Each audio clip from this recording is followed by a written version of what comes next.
what's up sa inyo guys? So ang ituturo natin sa inyo ngayon is yung kantang Kung Wala Ka by Hailey. So una natin pag-aralan muna yung intro. Yung intro natin is dalawang chords lang siya, G at saka C at 9. Yan, dalawang beses lang siya, dalawang chords tapos dalawang beses lang siyang gagawin. Tapos bago siya pumasok sa may verse. So ang strumming pattern natin dyan is pwedeng turuan ko yung dalawang strumming pattern. Una, down, up, up, down, up, up, down. Ganon. Pwedeng down, down, up, up, down, down, up, down, up, down. Ganon. Pwede yung dalawang pattern na yun. Subukan mo natin yung yung down, up, up, down, up, up, down. Pwedeng ganyan. Pwedeng down, down, up, up, down, down, up, down, up, down. Pwedeng ganon. So, down, up, up, down, up, up, down. Isang ganung pattern, pwedeng down, down, up, down, down, up, down, up, down. Ganun. So, punta tayo ng ng verse. Paano nga ba ano nga ba chords ng verse? So, ang chords ng verse is G, G, C add 9. Diyan naman sa G tapos G, C add 9. Tatlong beses mo siyang gagawin, tatlong beses. Tapos pag nagawa nyo siya tatlong beses, saka kayo pumuntang E minor 7, E minor 7, tapos D. Tatlong beses. Yan. Yes, so kantayin mo natin siya. Balang chords niya G, C add 9, tapos tatlong beses siyang gagawin, tapos saka pupuntang E minor 7, tsaka D. Saka ganyan. Ganyan siya. Tapos na ang lahat,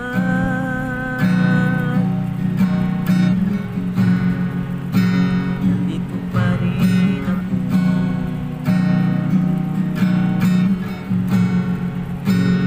Ito nagkabala sa mundo, sa mundo. Sa paulit.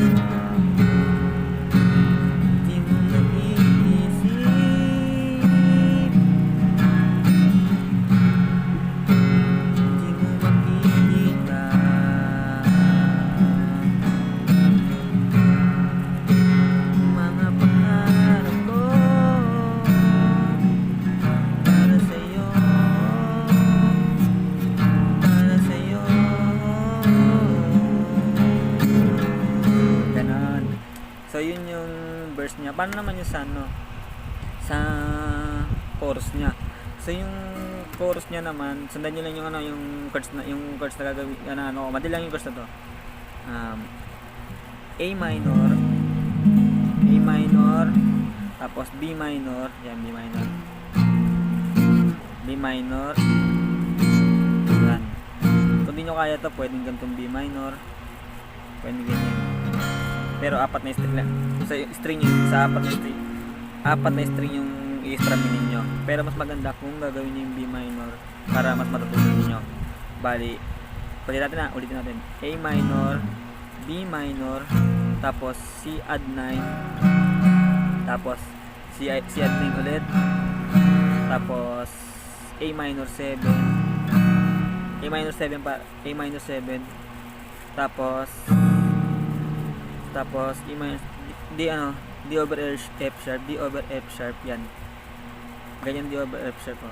Dalawang daliri na sa third fret, first string, second string, tapos yung sa pangatlong daliri, second fret, third string, tapos second fret, sixth string, yan.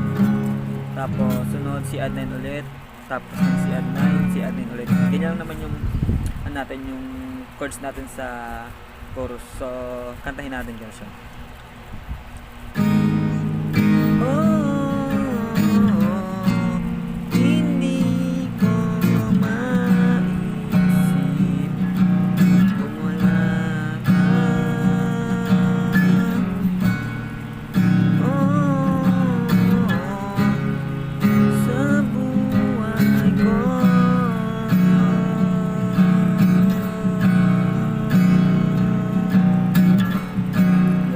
So yun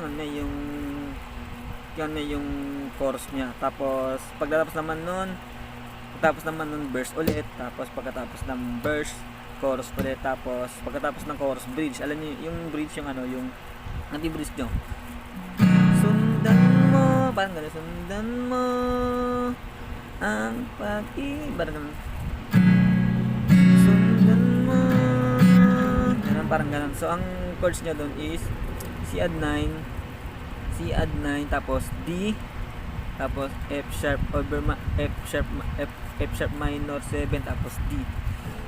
C add 9, tapos D, tapos E minor 7, tapos D, tapos C add 9 ulit, tapos D, tapos C add 9 ulit, tapos C add 9 ulit.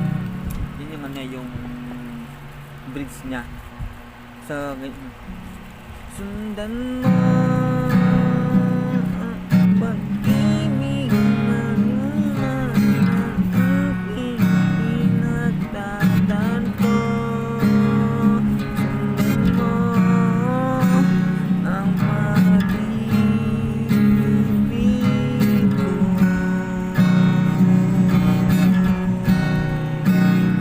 Tapos pagkatapos nun, chorus na ulit, tapos pagkatapos ng chorus na yon, tapos na yung kanta. So ganoon lang, pag-aralan yung ano, yung chords na yun hanggang sa matutunan natin. Maraming salamat. Pa-like and subscribe na rin po ako ng channel ko para update sa mga i-upload kong video. Maraming salamat.